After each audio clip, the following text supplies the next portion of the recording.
Hi, everybody. Welcome to another edition of Star Citizen Live, Designing Levels. That's a very clever title we came up with.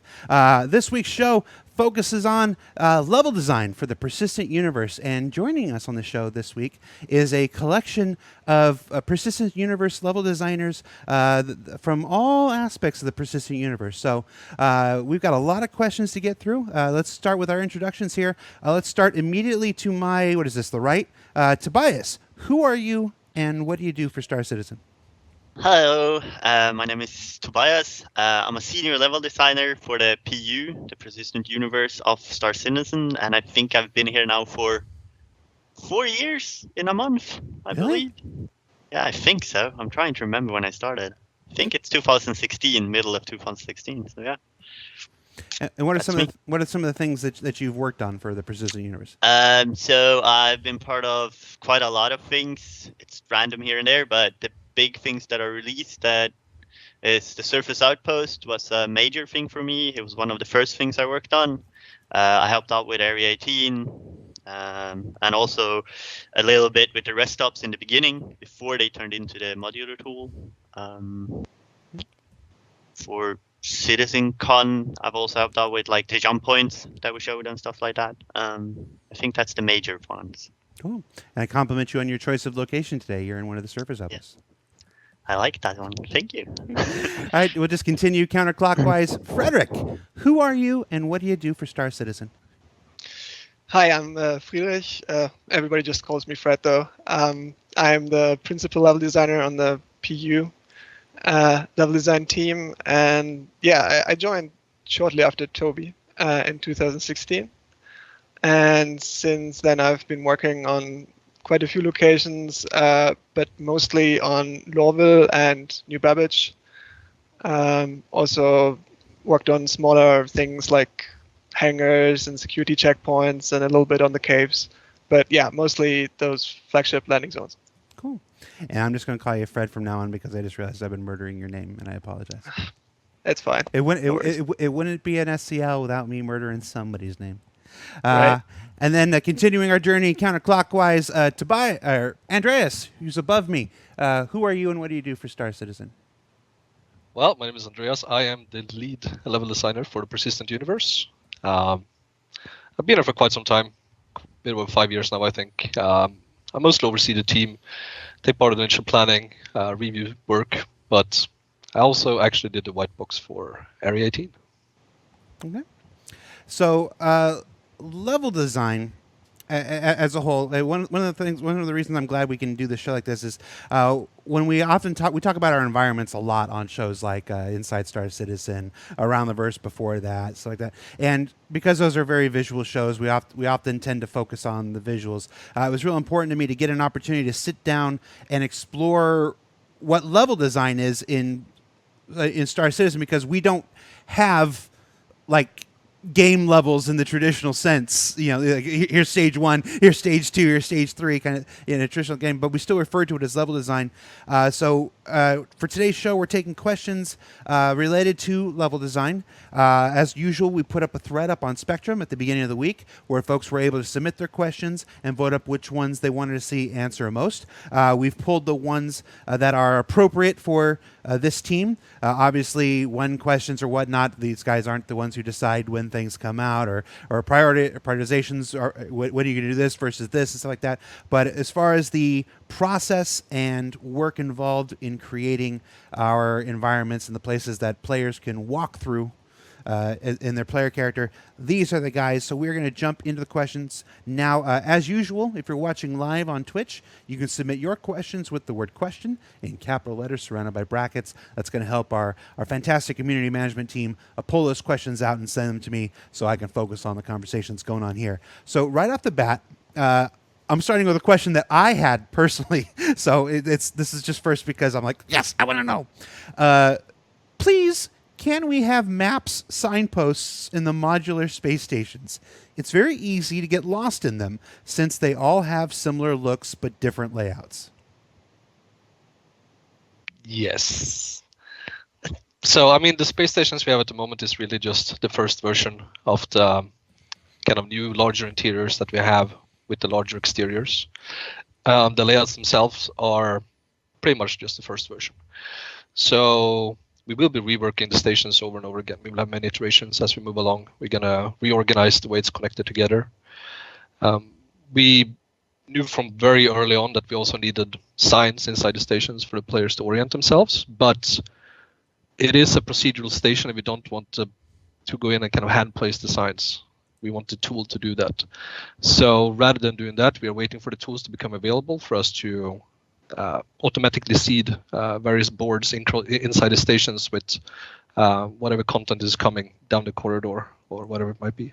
And as far as I know, we actually have an early prototype of this working already. Yeah, I was talking to Todd about this a couple weeks ago, actually, about basically the tool that would generate the signage automatically and maps like this, because again, with the way the Star Citizen is built and the scale that we're attempting, you want to try to limit as much of the by hand stuff as possible, where tools can come in to do stuff. The entire thing with like signs and stuff is a big thing in the game. Even if you look at like flagship landing zones, for example, I know that a lot of people were kind of racing, we can only see the train times when we're at the train. We want something earlier, like in the level somewhere where we can, the train is coming in 1 minute. I'm going to go to the train station. Now we want to do that. The problem is there's a radius from the train station on how far we can actually broadcast that information. That's why this is not, the sign is not actually further away, right? And this is also something that we want to look into. So we can have boards in the city that says, next shuttle to spaceport in 30 seconds. So it's time to get moving. So. Yeah. Until then, can we tell people that you will be logging in and just directing traffic personally in your free time? For sure. Monday to Friday, 8 to 5. Yeah, exactly. Going to be a guide, just walking around. Next question. Do you have some kind of long-term goal in mind for each of the landing zones, additional areas, gameplay, POIs, etc., or are you going to improve them as you go with whatever comes to mind? Well, when we design these locations, we always try to think about the long-term plan. So we already put things into our landing zones, even when the systems that they rely on are not online yet. For example, hospitals in Lorville, for example, you have already like the facade of a hospital and you cannot enter it yet, but we have that real estate already reserved for when the hospital, the medical gameplay becomes online, because otherwise, we will have the system, but we won't have the space and we will have to somehow awkwardly squeeze it in somewhere and it wouldn't do it justice. So yeah, definitely. I mean, we have also security checkpoints, customs. I mean, we have that in every one of our landing zones and people always pass through them. And at the moment, you're not getting scanned yet, but as soon as we can, we have that functionality, we can implement that and it is there. So it's definitely something, stuff that we think about when we concept these layouts, when we build these locations. So we don't run into that kind of trouble down the line. It must be hard to include the things that are coming and then make preparations where possible for the things that are being considered and stuff like this. It's building for tomorrow as well as today, is I guess what I'm getting at. Yeah, absolutely. And we have to talk to a lot of different people on different departments to ask them about, hey, how do you envision this is going to work? And in some cases we have very concrete information on how that's gonna work. In some cases it's educated guesses, I would say, and we might have to do adjustments later on, but we always try to do our best in order to prepare for what's coming down the pipe later on. The next question is about ground transportation. It says, will we have ground transportation between cities, like railroads? Yes and no. It's like we don't have tools yet to do stuff with. If you think about Lorville, that has tracks that you follow. Mm-hmm. And we don't have any tools to do that except by doing it by hand, which, as we already said in this chat, that that's on this scale, that's impossible. To do everything by hand. So as we're looking right now, we don't have plans to add that to our existing locations, but we don't know what the tools, could do in the future. And I would say so. Yeah, definitely, maybe. Fair enough. Let's see. It would be fun to do the Firefly railway heist kind of thing, across the countryside of Lorville. But yeah. Do you have any input into ship interiors? And if so, how do you balance all the ship design for practicality, or is it a function between FPS and space? I guess does level design ever? No. Level design is ever no. That's the ship team. Okay. Next. So we'll do a show where you get to critique the layouts of ships next. I'll just be in the corner and just provide. Just analyze of each ship we have in game. Yep. Right. Will there be a more hostile dungeon type area in the future that are larger and more complex than the existing ones used for missions like the evict illegal occupants? My friends and I really enjoy these sorts of FPS missions right now, but they are so small and short. It's possible. We're kind of hinting at, I guess we call them POIs, right? Like in Area 18, for example, where we have rooftop landings and we have other things around as well. But right now you can really just land or you can't do anything, right? The long-term plan has always been to have a lot more of these POIs in the games where you could, for example, land on a rooftop, there's an entrance, maybe there's like an entire habitation block that's been converted into an illegal drug lab, and you have to go in there and you have to clean the floors with your buddies and find your way down to wherever this lab is and take it out. There's a lot of stuff like this we can do.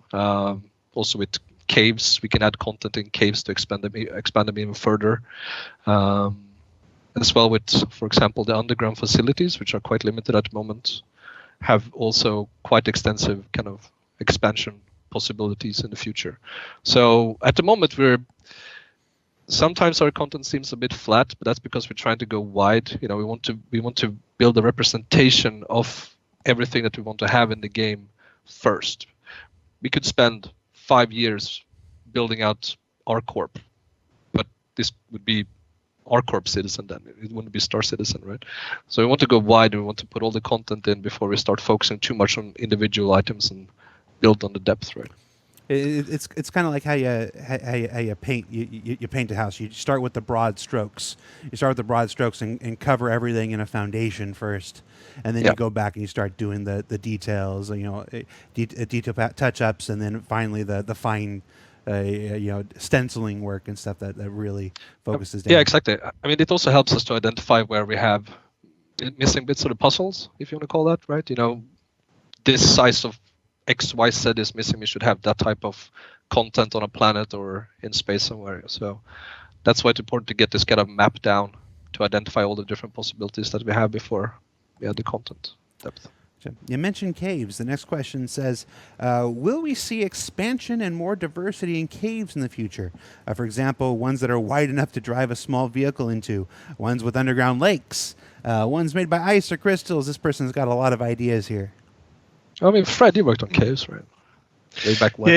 Yeah. I mean, it's a lot of, there is a lot basically that we already white boxed and prototyped, and we had fun ideas like that, like steam geysers and lava pools, and all these nice things that could add more variations to them. Mm-hmm. And I believe these are definitely not off the table. We haven't gotten around to implement them yet. It depends on the reliant. I mean, there's certain systems, abilities for the player to, I don't know, like slide down slopes, to climb steep walls, to be able to swim for a start. All these things that first need to be implemented to add more traversal mechanics, for example, to the caves, so we have more interesting layouts and traversal challenges in there, and then more features for the actor status system, so we can add hazards, like I said, lava pools and that sort of thing. So we definitely have ideas on that and some prototypes, and yeah, we just need to implement them for real. Yeah. It's One always of our go ahead. So one of our approaches as well is we try to make stuff modular as well. So even with these traversal challenges that Fred did, they are also modular. We can combine them. They can have different components interchangeable, right, in the white box. And this is what we want to do across the board, right? Because hand building something very specific and playing it once is pretty boring. But if you see something, but you never really know exactly what it's going to be, and you have to analyze the environment to see what the best kind of approach is. That's where it becomes interesting, especially exploration in like dark caves with limited visibility, and you have to bring your own light and stuff. It can be quite interesting once we get the opportunity to do that. Like with all things, it just comes down to priorities, and what you said before, Andreas. It's making the wide sweeping foundational approaches, the tier 0 of as many things before we go back in tier 1s and then go back in tier 2s and stuff like that, instead of just focusing on one thing at the exclusion of everything else. Right. Will we see locations in Lorville which will allow players to work within cities? For example, the ability to work within an underground mine within the Lorville city limits. This would allow you to get, and then they go into like, yeah, we can make profit inside the cities. There are many things people want, but yeah, working within the city. What do you think? Yeah, no, it's a fair request.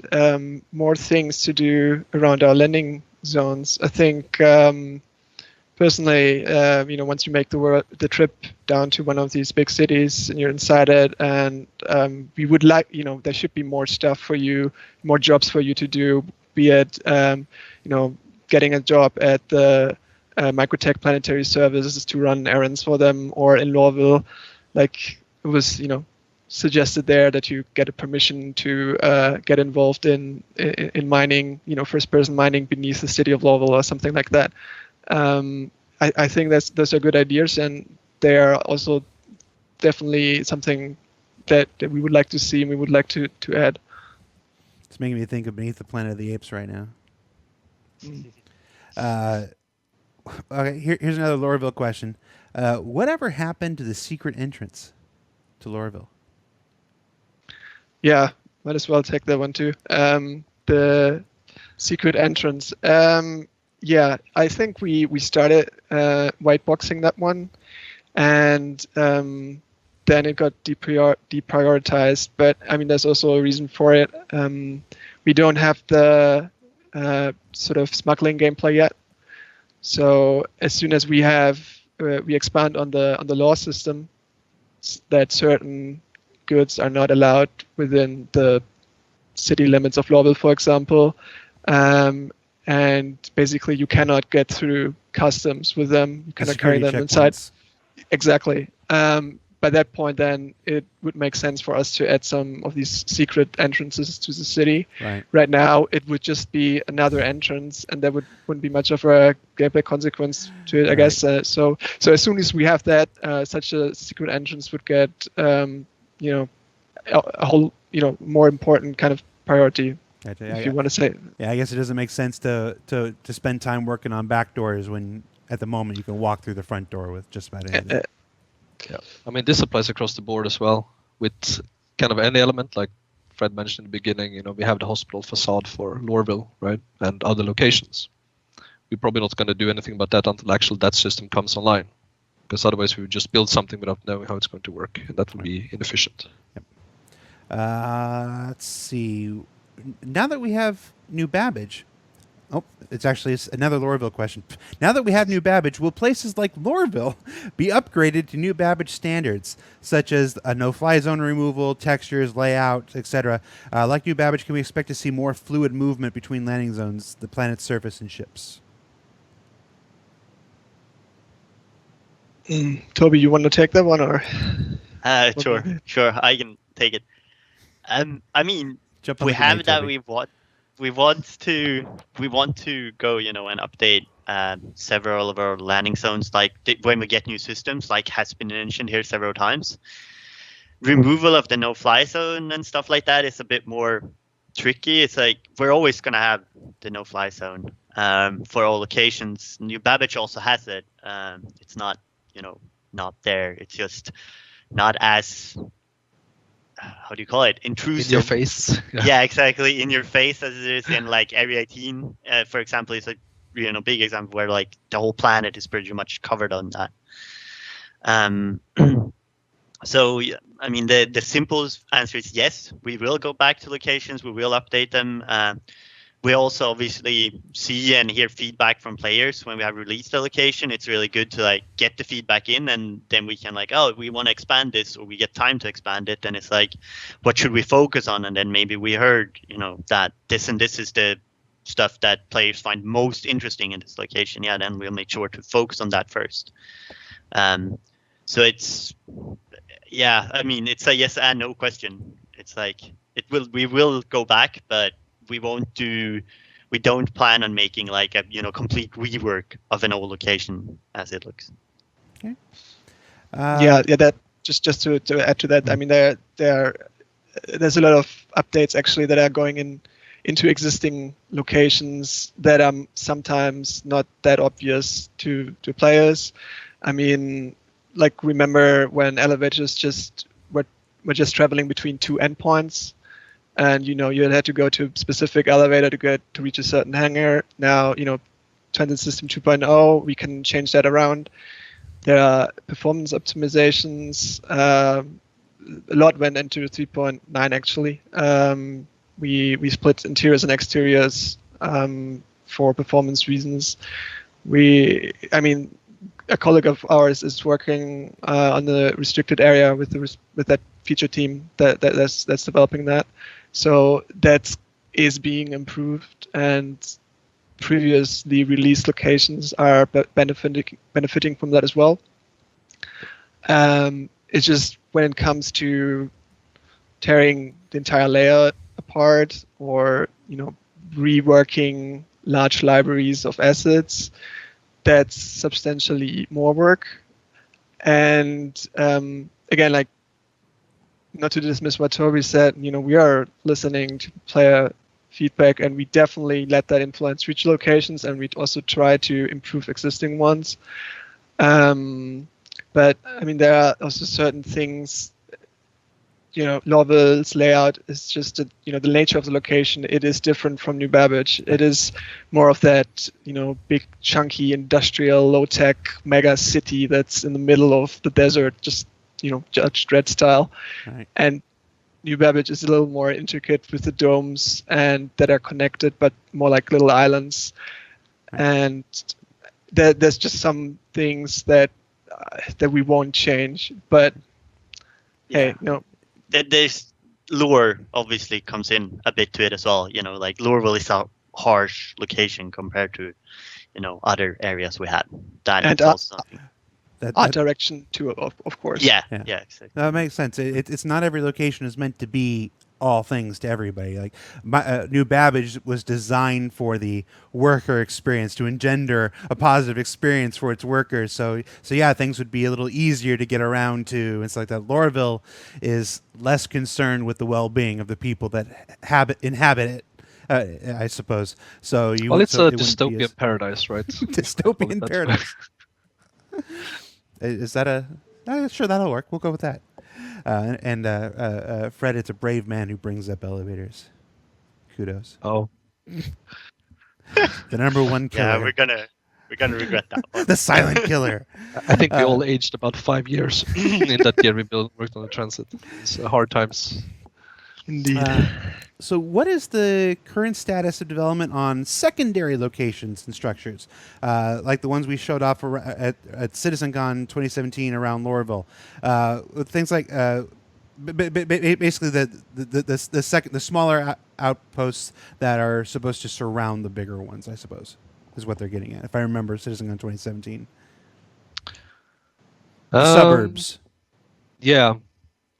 I mean, when it comes to, as we mentioned before, right, we're looking at the broad spectrum of kind of what we need to populate our planets and the universe in general with content, right? So on planets, we want to go from the very small, which is surface outposts, to the very big, which is our big flagship cities. And we also need to fill that entire spectrum in between with villages and towns and all this kind of stuff, right?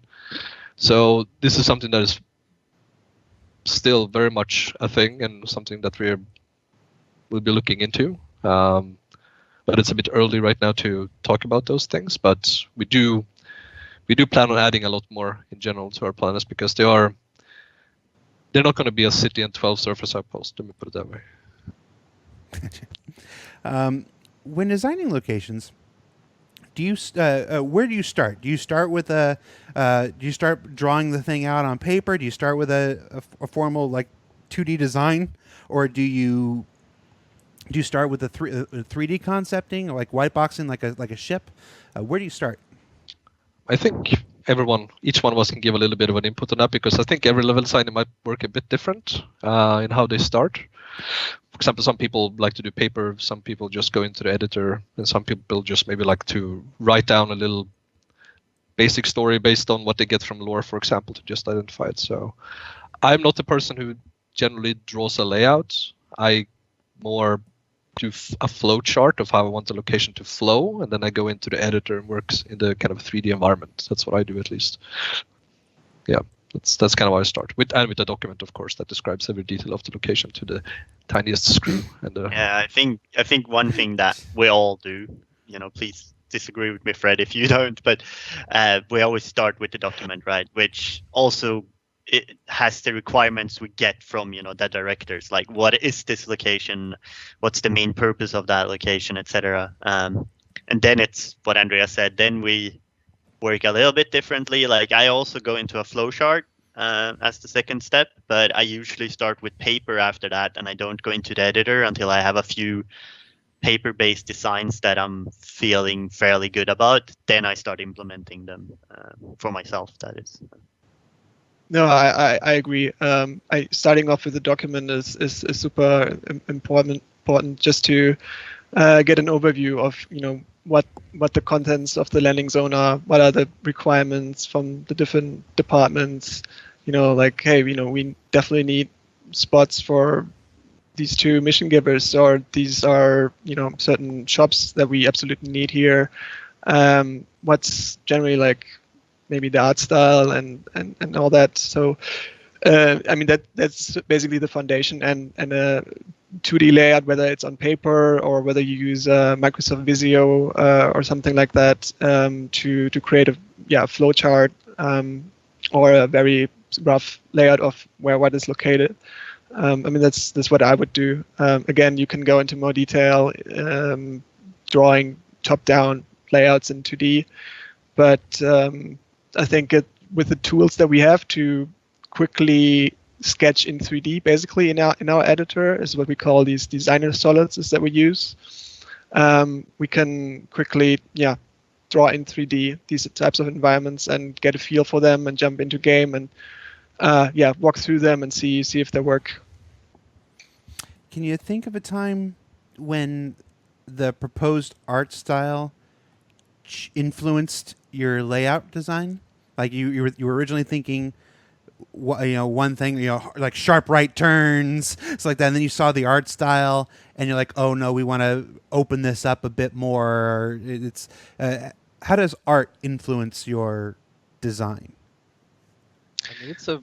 Do you want to take No, that? go ahead. Okay, I mean, it's a very organic process, I would say, between art and design. We work very, very closely together in general. If you look at our kind of larger flagship locations, they tend to start with a concept, so we kind of always know what the deal is, right? If you look at a place like Area 18 compared to like Lorville, where Lorville is this dystopian paradise. Exactly. Versus Area 18 being a bit more, Blade Runner, cyberpunky kind of thing. It's a different approach to how we do the level design as well. Because we have to. Part of level design is to shape the kind of flow and the feeling that the player gets in a location already before we have any fancy lights and beautiful textures, right? It's just boxes, gray with grids, right? So depending on the location, the white box will kind of adhere to whatever is required. But we tend to always start from a concept that kind of shows us a snapshot of what that location is supposed to be about, and that gives us a good kind of inkling. And of course, then we do a lot of research. Like Little Warville, we research brutalism and all this kind of big architectural style. And it influences just kind of what we move forward with quite extensively. But we do work closely with art departments. We don't usually just go off into a corner as level designers, then emerge 2 weeks later with the 10 commandments. That's not what we're doing. We tend to start a little bit by ourselves to do the documentation, and then we kind of merge with an environment artist, and we start working on the layout and kind of try to adhere to the wishes of both departments, the fun and the beauty. Chat is asking, is his shirt pink? Whose? Fred's or Tobias's? Fred's is like a I salmon. think they're Could be meaning either. Reds. I think it's like a Salmon? Yeah. it's like a salmon Yeah. color. It's Very comfortable with my And I think sexuality, Toby- and I'm Toby's- rocking a pink shirt. Or maybe it's salmon, I don't know. Right. Whatever you call that. Another I think que- Toby's a bit burgundy. I don't know, burgundy red-ish. Another from the Where Are They Now files. What's happened to the ice caves from the Citizen Gun demo? The current caves on Microtech seem to be copy pasted from other moons. I mean, that goes back to what we talked about before, going broad rather than going deep. So a variation in caves is, of course, something that's going to happen. But at the moment, we are focusing on other content just to fill this entire spectra of the things that we need. So we'll have to live with a bit less variation in the content until we've kind of filled out the entire palette of what we want to build. So, yeah. Will the roofs on ArcCorp make it possible to land small ships in Area 18 and take an elevator down instead of having to go through the tram or stuff like that? People want to land on all those landing platforms on top of the things and take elevators down. Well, I mean, right now we kind of force the people to land in the spaceport because we want them to go through customs and do that entire thing. We don't have the smuggling and kind of security custom gameplay yet, but it's there. So, I mean, there's a reason why we're landing in those areas at the moment. When we get those gameplay elements, then it is possible that we add additional ways into the city, both legal and illegal. But we will have to investigate that a bit further, exactly how we're going to do it, because it's not quite as easy as it sounds. Everything when it comes to design involves probably like 20 more steps than what most people realize, and considerations that has to be taken, and dependencies and all these things, and the interplay between different systems, how one affect another, and how that is represented in the game world. So it's not an easy answer. No, I don't think anybody who watches our programming for any length of time is under the impression that any system is developed in a vacuum. It's the interplay between the different teams and the different game systems are at the heart of all game design, game development. Star Citizen is no exception. It's an interesting question from the chat. I'm trying to think how to rephrase it a little bit, but what ideas can you share about encouraging the use of ground vehicles in gameplay over ships? Star Citizen obviously has a lot of ships and fewer vehicles, but a growing collection of ground vehicles. Is there something level design can do to encourage the use of ground vehicles? This comes down a little bit to what we have mentioned and talked a little bit about with how we add more stuff to our planets, right? We add more content to our planets, and that obviously will help with this in general as well, because you could, in the future then we could have, for example, caves where you can drive in, but you can't fly, for example, and stuff like that. And that obviously is a help for like where you would be like, oh, I need to buy this ground vehicle because then I can visit this place without danger, because it could be something where you can access it with a vehicle, but you can't access it without, because then you would freeze or, depending on the location, hurt you. So that is obviously something, and it comes back to, again, what Andreas also mentioned just now, where it's like we're trying to figure out how to fill all of this, and that's why we don't have as much variation at the moment, rather than, we have like a few different caves that we place and stuff like that. And in the future, we want to add more other sort of caves, like ice caves and all those stuff. But until we do that, we obviously first need to figure out how to actually fill a universe, right? It's quite difficult. It's a big challenge at all to fill a universe, just like It's fair.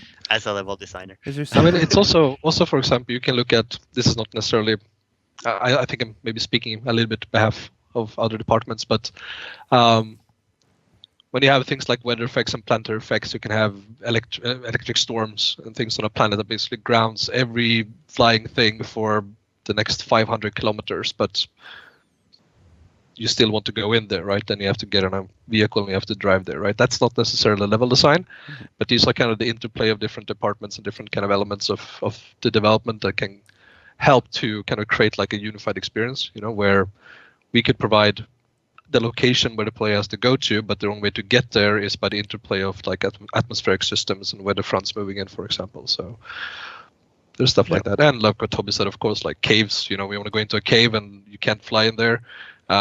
Walking might be too dangerous because it's full of dangerous gas or heat or temperature or whatever. So you get in your rover and you can drive in for X amount of distance, carrying all your equipment with you, for example. So Yeah, or a heavily fortified base on the planet's surface that has tons of anti-air missile batteries. So you are either, very, very heavily protected against that in your ship, or you drive in with a tank, which probably makes more sense.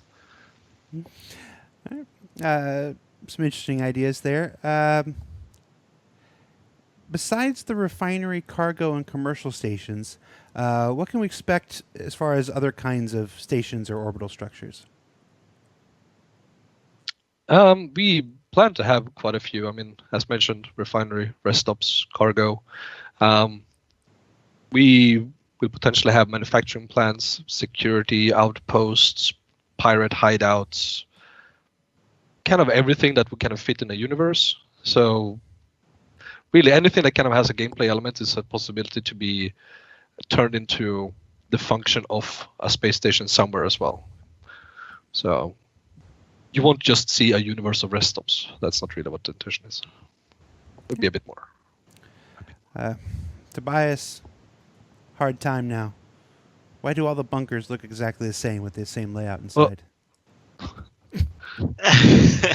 Yeah, what the hell, Toby? What the hell, Toby? Jeez. Well, I guess So glad I didn't simple... build those. Yeah, I was going to say, I'm like, I mean, the simple answer, the answer that we have mentioned already quite a few times, it's we build one or two to do a proof of concept and also see, is this something worth moving forward with? If we build something and players would instantly hate it, that might also affect how we do stuff. So the easy answer is that we built one as a proof of concept, and in the future we're going to expand and add variations. And our tools are also developing. Our modular tool will help with, like, for example, the bunkers in the future when we add more of those. I also think that the underground facilities, they go through the planetary surface, and that was actually, if I remember correctly, kind of an early test on how to make caves go through the planetary surface. So, because we were limited at some point in the past on having very, very few cuts or holes made into kind of the surface of a planet. We had like 3 on a planet. That's not much. So sometimes we add things to the game as well, just as a proof of concept of not necessarily a location, but also some other tech that is happening in the background that might not be extremely obvious at first glance. No, I keep going back. I keep going back to the answer you gave earlier. The going as wide and as broad as we can, developing as many tier zeros of features as possible of the different aspects that we want to add to Star Citizen, and then going back as tech develops further, as more resources become available, as more lessons are learned over the course of game development, that we can go back then and iterate on all of the things that have come before. It's we also have to have in mind, like, the size of the PU level design team is fairly small. There's 5 level designers plus me. That's it. we're five people building location and one person looking on from the side should be. So What I are mean, you- it's what are you doing? Today I had a coffee. Don't. I did something else that I don't remember. The views Not and sure. opinions expressed by Andreas Johansson do not represent those of Cladabrim Games, or Space Industries, or its subsidiaries. Oh, no. No, We no, but messed up. it does bring up a good point though, that even with a staff several hundred deep, there are still always going to be finite resources. There are simply just always going to be only so many things you can work on at any given time. But I also, mean, it's like we also- said, sorry, Yeah, go on, go Toby.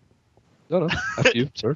It's also, all the we're one team. We're also a small team, like Andrew said, but there's also, you don't work in a vacuum, like you said. So even if we could, in theory, white box stuff faster, we still need, all the other departments as well. Like you need sound, you need art, you need VFX, you need, everything like that. So it's still like all the teams needs to get their There's stuff a lot of inside. interdependencies, yeah, for sure. Yeah. Here's another service locations. What density in service locations are we shooting for in the final product? Right now, we have giant moons and planets with maybe a dozen or so places to visit each, making for miles and miles of land completely unused and mostly unexplored by players.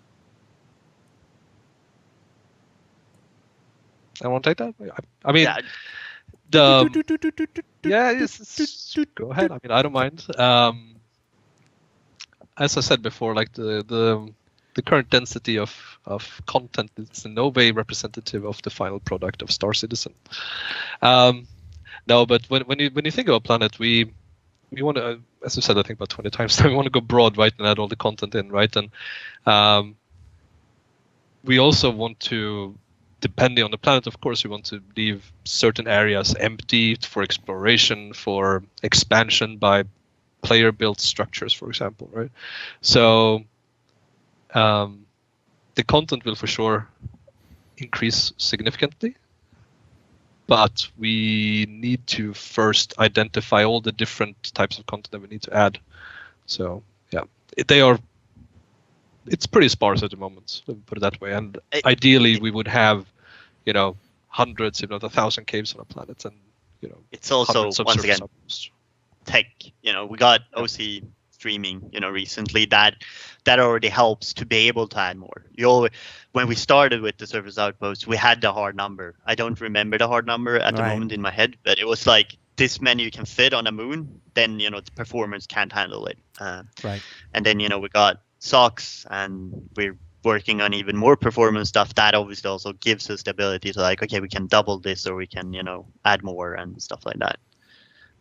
So it's always going to be that as a big thing. That's a good point, Toby, to bring up, that before the era of socks and streaming and stuff like that, there was a resource cost to covering these planets, so we had to work within limits. So Yep. So next question is about procedural tools and how they apply to major landing zones. I guess the first question is, do they? Do we use procedural tools when developing the major landing zones? Not for the main area. So the difference, obviously, between like a rest stop and a major landing zone is that a major landing zone is hand built to the biggest degree. It's still built. We're trying out to build with like modular art pieces in a sense. So we still work faster because obviously they're big, and having to create unique pieces for everything is, you need, I don't know how many people you would need to actually do that for every location we need to add to this game. But they don't use the modular tool for that. It's still hand built by us and an artist placing those modular pieces together and deciding how we want it to be and the flow. However, we might use the modular tool for side areas, and maybe like if we add an underground, similar cave system to a location, we could in theory obviously use the modular tool, and that's part of a major landing zone, but it's a different part, so to say. Since it was brought up, I just keep thinking about Beneath the Planet of the Apes. I really want to go underneath Thorville now, and I don't know why. I want a whole underground cave system under Lorville now. There's a reason for all those fake doors. So. Yeah, send over the Jira, please. Yeah. Hey, I can make Jiras. Don't tempt me. Are there learning? It's becoming sentient.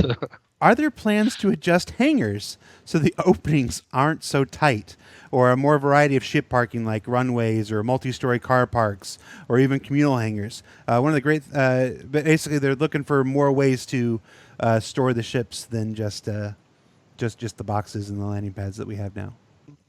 And why are the boxes so tight? Yeah, so we've come up with these different kinds of metrics for the differently sized hangars. And the thing is, the ship's team keeps building ships, and go ahead, basically throw them under the bus. Yeah. The ships just keep getting bigger. Yeah. Shout out to John Crew and his gang. No, calling as well. No, basically, I mean, what ship is supposed to land where is not up to us. One thing that we have suggested is to add, for example, an auto landing area that goes on top of the hangar. So you players who would like to be on the safe side and engage autopilot sooner than before being actually inside the hangar, that they could do it already on the outside, which would make things a lot easier. I don't know. This was a proposal by me, and I think also the live design team like that, and it just needs to now be prioritized and be implemented. Yep. I also think that we're looking at improving kind of the general UI experience. You have a bit more helpers when it comes to landing hangars. So yeah.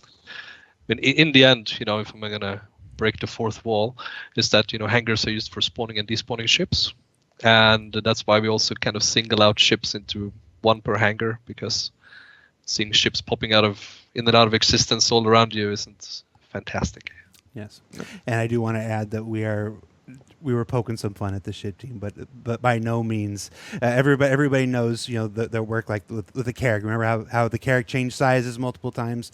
A bigger ship does not automatically equal better for a number of reasons. This is just one of them. So it's not the size of the ship; it's the motion of the ocean. Once again, the views and opinions expressed by which one of you said it? Andreas Johans do not represent those. Okay. Let's see. Will we see a return of AI traffic landing at landing zones? Well, yes, of course. I don't actually remember why that went away, but we did have AI traffic at some point, right? But I think it had to be disabled for some reason or another. In general, our landing zones are a bit dead at the moment. There's not a lot of stuff going on, but we do plan on adding everything from AI traffic to moving background objects and all that kind of stuff. So yeah. I know some part of it was related to the physics rework that was necessary, because they needed a smarter way to simulate them without killing everybody's physics. Yep. When you just dump that many ships in. Let's see. We talked a little bit earlier about considerations made for the future when you're building stuff for right now. This question is literally, what considerations do you make for a PU that will eventually have more than 50 players? Well, I mean, we try to plan and build our locations for the long term, right? Even 50 players is a lot more than we had when we released the first of our locations, right? So that's even quite an increase. I mean, just looking at our spaceport, some spaceports have slots for up to 50 hangars, and 50 hangars can handle a lot of simultaneous traffic going in and out. Our cities are expandable. Looking at, for example, in the future, for example, with Area 18, we have all the alleyways in the city that are basically modular caps. They're little L-shaped alleyways. They don't really do much right now, but we can expand on them in the future and add alleyway networks. So habitation is another thing that's very easily scalable. We have so many, looking at Area 18 again, for example, there's so many towers and skyscrapers around. It's very easy to kind of fit the amount of player accommodation that is required. So we do try to plan in the long term. I mean, how many people are going to end up on the server real time in the future? I mean, I don't know. We'll see. From a level design perspective, what gameplay features are you most looking forward to, and what are you waiting for to really to open you up to possibilities? Smuggling for me personally, because that means we can start adding those secret paths and stuff like that players need to find to get into a city without getting caught. That's something, but that's just for me personally. That's what I'm asking. I mean, for you personally, for each one of you personally. Then it's definitely smuggling on my side. Not sure if it counts, but go ahead, Fred, please. Probably same for me, but maybe I can think of something more creative while you answer the question. All right, Andreas. Well, I'm not sure if it really counts, but for me it would be being able to build my own place somewhere in the universe. Setting up a little outpost somewhere and shoot at flybys with my shotgun and tell them to get off my land. That kind of thing. That's what I'm looking forward to. Exploration as well. Exploration and outpost building. That's my thing. You could call yourself a pioneer. Perhaps. All right. Fred, you got any other thoughts? No, I think it would also be smuggling for me. Additions to the law system, basically, and that would be cool. I think it's just in general a cool thing that we talk about. So it's not, it's the easy answer in this situation as well. Yeah, it's good to be first. Yeah. You start by creating all the ways that things are supposed to work, and then you go, and then as these more additional systems come on, then it's finding all the ways to circumvent it. So I think that's one of the reasons a lot of folks are looking forward to things like the Mercury, because of its the passages underneath the smuggling compartments and stuff. It definitely stirs the imagination. Why are there often trains between the habs and our spaceships? I find it quite tedious, and would love to have a landing zone where I wake up next to a hangar. That's it. That's the question. This person doesn't want to ride in trains. This person doesn't like trains. How can you not like trains? Trains are great. They're saying, have you considered just putting an apartment complex like right off of a hangar? Well, so it's right there. Yeah, I mean, the apartments that you have your pod in. I mean, apartments are probably gonna be in the city center or on other parts, not directly in, next to the airport or / spaceport in this case. I mean, what we could foresee is the option to maybe rent something like a hotel or something like that that's closer to the spaceport for convenience. I think permanent habitation is always going to be part of the city. But I think that there's maybe some compromises, with temporary housing that could be made. From the chat here, what's been your favorite area to work on so far?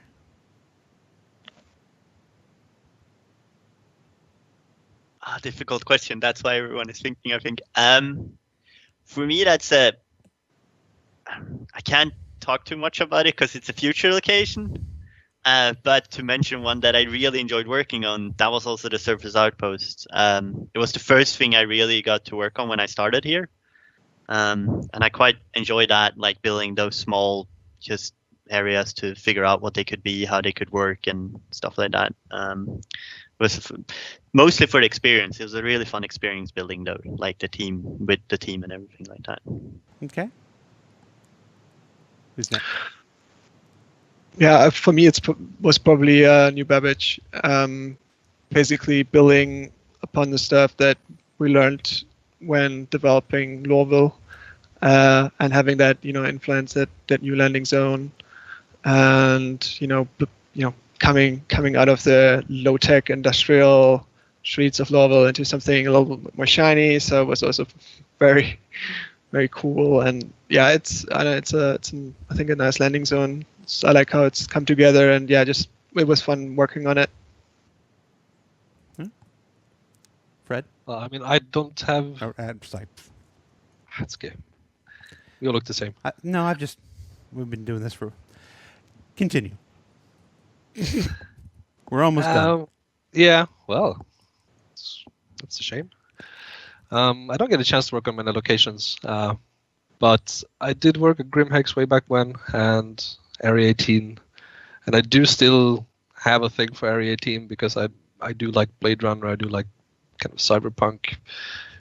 So it's just the neon and the grit and the dirt and the seedy elements of a city. That's what kind of appeals to me. Let's talk about Jumptown.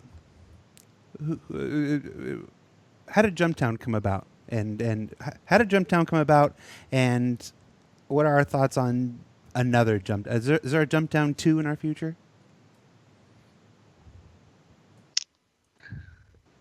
Is there, Fred? Do you know? I'm not sure. I think that was not something that was spawned, from the level design department.